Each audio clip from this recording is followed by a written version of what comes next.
We ask, what is the strangest mystery that's still unsolved? In 1994, there was a rainstorm in Oakville, only the raindrops were a strange clear substance that had the consistency of jello. Lots of people experienced flu-like symptoms after coming in contact with it. People's dogs and cats all over the city were dying. When a local hospital ran a lab test on the substance after one of the patients suggested it, it was found that whatever this mysterious rain was, it had human white blood cells in it. Sometime after that, a sample was also sent to the Washington State Health Laboratory, where it was being researched by epidemiologist Mike McDowell. After he determined it was a man-made and speculated that it was some sort of matrix for transporting viruses and bacteria, the sample suddenly went missing from the contaminated facility, and his supervisor told him not to ask any questions. There are no known samples of the stuff anywhere today, despite being sent to several different facilities by various Oakville residents. So yeah, I'd personally say that was clearly some sort of bioweapon test run, but by whom? I'd like to give the US government the benefit of the doubt here and assume it wasn't us testing something like that on our own citizens, but if it wasn't, why would it have been covered up like that? And you'd think an event like this would be a lot less obscure. Also, even if it being a bioweapon seems super obvious, how the heck did whoever dispersed it manage to make it rain over an entire city for several days? In 1976, residents of the small city south of Columbus, Ohio, began receiving handwritten sinister and graphic letters. Each letter included secret and dark details about their personal lives.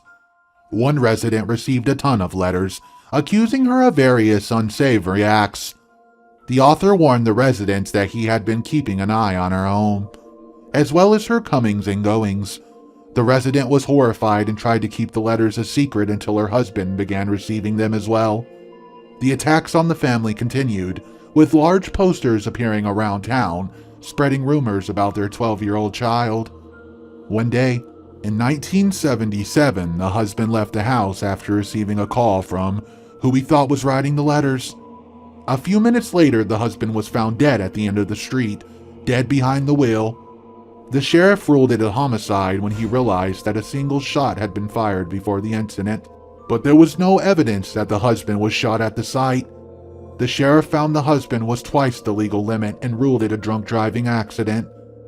The letters began once again, this time accusing the sheriff of covering up the true nature of the death. The letters also accused the sheriff of mishandling an investigation into the county coroner, who had been accused of other grotesque acts.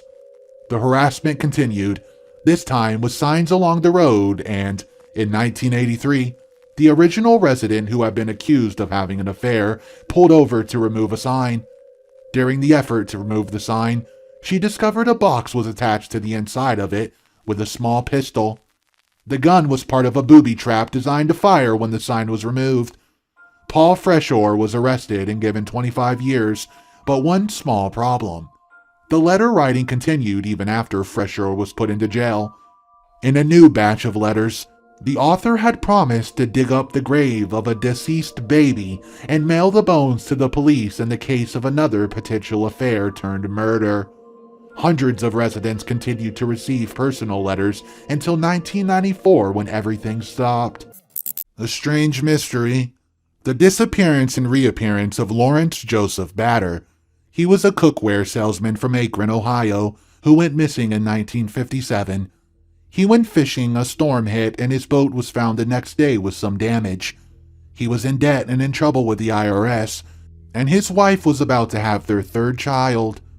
4 days later, John Fritz Johnson appeared in a bar in Omaha, Nebraska. Spoiler, it's Larry Batter. Fritz was known for his wild personality. He attracted local attention for sitting atop a flagpole for 30 days to raise money for polio. He became a radio announcer and a TV sports director. He drove around in a hearse with a bar and became a minor celebrity in Omaha. By no means was he avoiding attention. In 1964, a cancerous tumor was found behind his left eye and it had to be removed. In 1965, Fritz was in Chicago for a tournament, and an acquaintance from Akron recognized him despite the eye patch and confronted him, and then brought Batter's niece to take a look. She agreed it was her uncle and confronted him about it as well. Fritz denied it but found it humorous. Fritz's fingerprints were then matched to Larry Batter's military records and it was confirmed. Fritz Johnson always maintained he had no memory of his former life as Larry Batter. Psychiatrists examined him and believed he was telling the truth, even though he had financial reasons to assume a new identity, and the concept of someone forgetting their past and entirely constructing a different one with false memories is hard to fathom.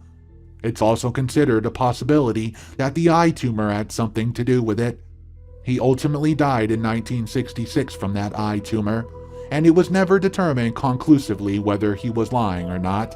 I'm fascinated by this case, especially because he had an entire change in personality, an entire life backstory as Fritz, and he made absolutely no effort to live a low-profile life to avoid discovery. The Salish Sea Feet, or the Mad Axemen of New Orleans. The Salish Sea Feet are the approximately 20 dismembered feet found in around British Columbia or Washington, USA. The feet sometimes are found still inside of shoes. No one knows how they got there or where they came from. Over the course of the last 30 years, the authorities have ruled out foul play. The Mad Axeman of New Orleans ran rampant in 1918 and 19. He murdered 6 people, usually those of Italian descent, with axes or straight razors. In March of 1919, he sent a lengthy letter from, quote, hottest hell that was pretty nonsensical, but the most relevant paragraph read, quote, now, to be exact at 12:15 early time, on next Tuesday night I'm going to pass over New Orleans. In my infinite mercy, I'm going to make a little proposition to you people. Here it is. I'm very fond of jazz music, and I swear by all the devils in either region that every person shall be spared in whose home a jazz band is in full swing at the time I've just mentioned. If everyone has a jazz band going, well, then so much the better for you people. One thing is certain, is that some of you people who do not have jazz on that specific Tuesday night will get the axe. There were no murders that night, because every dance hall in Nola was filled to capacity. The Konkala Pass in Ladakh. This region lies in the disputed border of India and China, and it's truly the most inaccessible place in the world. In 1962, the armies of both the countries were engaged in a severe conflict. After this, both China and India entered into an agreement according to which no one would be allowed to patrol the region, but can keep an eye on it from a distance. After this, a popular belief floated that the Konkala Pass in Ladakh is a hideous base of UFOs. The area has forever remained a no man's land due to its territorial limits, and it's the reason why UFOs have chosen it as their operational base. Reportedly, many have seen the UFOs, and both the Indian and Chinese governments are aware of these developments. In 2006, Google Maps too baffled the world with some images that look like military facilities. But till date, the whole issue remains mysterious and unexplainable. The Winchester Mystery House. I watched a documentary on this house when I was 10, and it stuck with me ever since. It's about a woman named Sarah Winchester. Her husband and baby both died. Her husband owned a rifle company, and she was sent to a psychic. The psychic told her that she's being haunted by the ghosts of all the people that have died by the hands of those guns. And that's the reason for the tragedy that happened in her life. To appease the spirits, the psychic told her to build a great house for them, and she was not allowed to stop building or tragedy would strike. She did not get help from anyone, but she did it, and kept building for the next 38 years. There were stairs that led to nowhere, windows that don't look out, hallways that wrapped around. It has 161 rooms, and it's huge. Was it really the ghost? Was she insane? Have no idea, but it's the most interesting story I've ever heard. The Winchester Mystery House. I read this in a book called Stranger Than Science, published in the late 50s, that recounted baffling true stories. I had to root around for it, but man, If it's true, it's one of the strangest things I've ever heard. On the afternoon of September 23rd, 1880, on a farm just miles outside of Gatlin, Tennessee, a remarkable and unexplained event was witnessed by 5 people. The farm was occupied by David Lang and his family, his wife, Emma, his 2 children, 8-year-old Georgie and 11-year-old Sarah, and their household servants. On that afternoon, the children were playing in the front yard when Mr. and Mrs. Lang came out of their house. Mr. Lang started across the pasture towards his quarter horses. As Lang was crossing the pasture, the horse and buggy and family's friend, Judge August Peck, came into view of the lane in front of the house. The children stopped playing as Peck always brought them presents when he visited. Both Mr. and Mrs. Lang saw the buggy, and Mr. Lang waved to the judge as he turned the wall back towards the house. Then, David Lang completely disappeared in mid-step. David Lang had just suddenly ceased to exist. This was fully witnessed by his 2 children, his wife, Judge August Peck, and the judge's traveling companion, Judge's brother-in-law. Understandably, Mrs. Lang screamed. All 5 witnesses ran to the spot they last seen Mr. Lang, but there was nothing to hide behind or under. The field contained short grass. The adults quickly searched the field for other possible clues, but to no effect. Mrs. Lang soon became hysterical and was taken back into the house as neighbors were called with an alarm bell. By nightfall, all the neighbors were involved in the search. By lantern, they checked every foot of the field, stamping their feet to try to detect any caves, holes, or cracks that Mr. Lang might have fell into. Nothing was found. And the weeks following the strange disappearance, Miss Lang was bedridden with shock. All the family servants except the cook, Suki, left the house. Curiosity seekers were being chased away from the farm by local authorities. The county surveyor confirmed that the field was on perfectly solid ground. No caves, no sinkholes. No one had any answers for what happened. Months after the event in 1881, Lang's children noticed that the grass at the site of the father's disappearance had grown strange and yellow. It formed a circle with 15-foot diameter. Sarah called to her father, and, seemingly as a result, both the children heard him faintly calling for help over and over. Help! Help! Help! Until his voice faded away. Mrs. Lang never fully recovered. There was never a funeral or memorial service for Mr. Lang. Mrs. Lang eventually left the farm and allowed Judge Peck to rent it out. With the exception of the field in front of the home, that pasture was left untouched as long as she lived. What happened to David Lang? In the years since, many authors have guessed. Possibly Lang was an abduction by fairies or UFOs. Perhaps he somehow fell into a different dimension of existence. Or perhaps he somehow had the very atoms of his body suddenly break into their components parts and simply cease to exist. But all of it are just guesses. In the end, there just isn't any way to ever know for sure where that missing farmer went. For what I personally know, here on Kauai, Hawaii, a group of divers went to a well-known spot to go night diving. These people were experienced and knew what they were doing. Also, the place they went was known for being relatively safe. The ocean, however, is never safe, and one should always be wary of its dangers. Nonetheless, the large reef that was and still is present protected the bay. In fact, for at least half a mile out, the water is usually flat as can be and so shallow that much of the reef sticks out of the water on a full moon. Now, I don't know exactly when it happened, but at some point, the divers realized they were missing one of their crew. It was a man who, if I remember correctly, was Micronesian, meaning this wasn't just your average tourist visit gone wrong, but someone experienced with the sea. And someone within a whole group of divers had somehow disappeared. Normally, a person who goes missing in the ocean will be both inexperienced and alone. Likewise, one would usually have to find him or herself in dangerous swimming spots. All of these situations, however, were the opposite for this Micronesian man. The only thing that can really explain this disappearance are the channels within the reef, which are basically ravines which can start in the shadows and lead all the way to the deep sea. They're known to be dangerous as they have currents within them. Also, sharks and other creatures that can't swim in the shallower areas use the channels to move about the bay.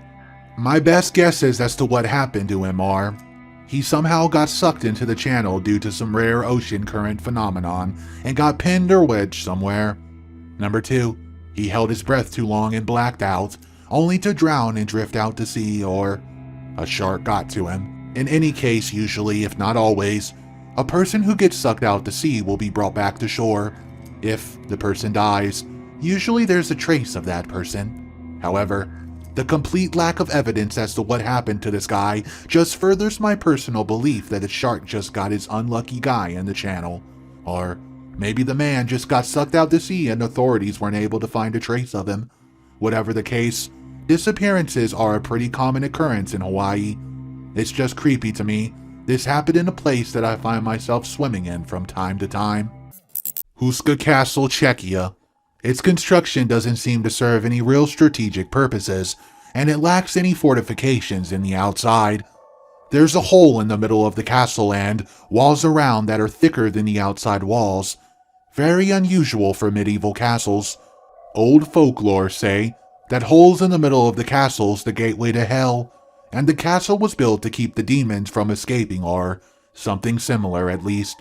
Of course, accompanied with many stories of what kinds of creatures presumably came out of that hole in those olden times, and what happened to people who were sent to explore that said hole. I have a strong disbelief that royalty of the time would be wasting their money on building a useless castle, so that still leaves the question of what was really in that cave. My best guess would be an underground prison or something similar to that. The disappearance of House Majority Leader Hale Boggs, an Alaskan congressman. As Majority Leader, Boggs often campaigned for others, including Representative Nick Begich of Alaska.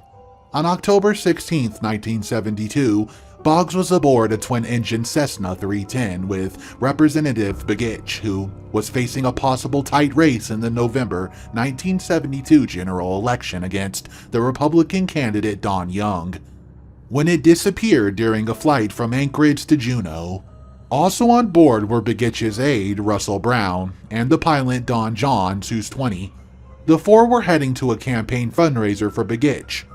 The search for the missing aircraft and 4 men included the U.S. Coast Guard, Navy, Army, Air Force, Civil Air Patrol, and civilian fixed-wing aircraft and helicopters. When they disappeared, the resulting search and rescue party was the largest ever because, well, 2 politicians just went missing, and you can't just leave it at that. But while this SAR was going on, a couple in a Cessna plane were traveling along the same flight path as the politicians took, and they disappeared as well. No one's found either group. I find it peculiar that during the largest SAR attempt ever, another plane going along the same path disappeared as well. On August 23rd of 1971, in the small town of Belmez, Spain, a mysterious stain appeared on the cement kitchen floor in the home of Maria Gomez Perea. The stain moved and evolved each day until it formed the image of a face. The family then attempted to clean or scrub off the face. However, it did not work. Terrified, Maria ordered her husband and son to dig up and smash the floor with a pickaxe and to replace it after. Yet, new faces with a different expression formed again within a week later. Over the next few days, more, quote, faces, some male, some female, some large, and some small, continued to appear on Maria's kitchen and corridor floor, occasionally changing, varying, and moving into different images, some being faint, some being clear, and some looking very familiar. This attracted many visitors, including writers, reporters, and scientists from around the globe. They were all charged with money to take photographs and to film. I was cooking one day when I saw the face on the floor, but I did not give it attention. I had a fever then and thought it must be the reason why I saw this strange face. I did not take it seriously at all. Wherever you stood, the face watched you. It almost seemed like it was moving its eyes. Even the scientific researchers were here from Madrid. For 10 days, they searched here with their tools and equipment and tried to find something, anything. Before they left, I asked them if they could tell me what they discovered. They told me, "No one can discover the truth here. We will die and never find out what it is. I don't know what this thing is. It's truly something amazing. Only God knows why the faces appear to me, because how many other houses have the same concrete as mine? Yet, this hasn't happened anywhere else, only here in this home." Just before her death in February 2004 at age 85, she said, quote, "I would like them to come with me. After all, they've given me so much company throughout my life, so I would like them to keep me company in the next world. So people can see that I wasn't fraud, that what happens here is real, very real." With her death, the faces were expected to disappear. However, it resurfaced in a nearby house where Maria was born. Yorkshire, 2007. A 14-year-old kid, straight-A student, shy but well-adjusted by all accounts, puts on his school uniform in the morning. He goes about his usual routine, acting totally normal, if a little grumpy, says goodbye to his family. Shortly after his family has left the house empty after leaving for work or school, he's captured on footage on a neighbor's security camera, returning to the home alone. Whilst inside, he places his school uniform in the laundry and changes into street clothes. He then takes a few personal belongings but leaves behind a passport, some of his own cash, and his PSP charger. He goes to an ATM, withdraws almost all his money from his account, and then heads to the local train station. He purchases a train ticket to central London, but when offered a discounted deal where he could get a return ticket for only $1, he declines and purchases a ticket for one way only. The last sighting of him is CCTV footage leaving King's Cross Station in central London, having used his train ticket to get there. There has never been a confirmed sighting of Andrew Gosden ever since. No one knows why this boy with a perfect attendance record at school would suddenly bunk school and return home that day to go on a trip to London. Theories I have seen range from a visiting family member, attending a metal concert, suicide, or wanting to start a new life elsewhere. For various reasons, all these hypotheses are generally considered unlikely, but even if one of these theories is correct, where is he? Where did he go? Is he alive? If so, how has he supported himself financially since? Where has he been living? Why hasn't he been spotted by somewhere over the past 13 years? Foul play? Suicide? Accident? And how soon did this occur after he left the train station? Many cases of disappearance have a lot of unanswered questions. It kinda goes with the territory, but in this case, there are just so many odd things with regard to his simply up and leaving. I can't imagine the struggle it must be for the family of Andrew. Not only to not know what happened to the boy, but why. I'm certain it would drive you absolutely crazy trying to work out his motivations and feelings that day. I Google searched his name every few months to see if there's any breaks, but there never is. It just makes me sad. That is the 12 unexplained stories I have for you today. You're going to want to subscribe to Midnight Monster if you're a fan of mysteries and unexplained terror stories. Midnight Monster releases daily videos, so there's plenty of stuff to binge before night. If you dare.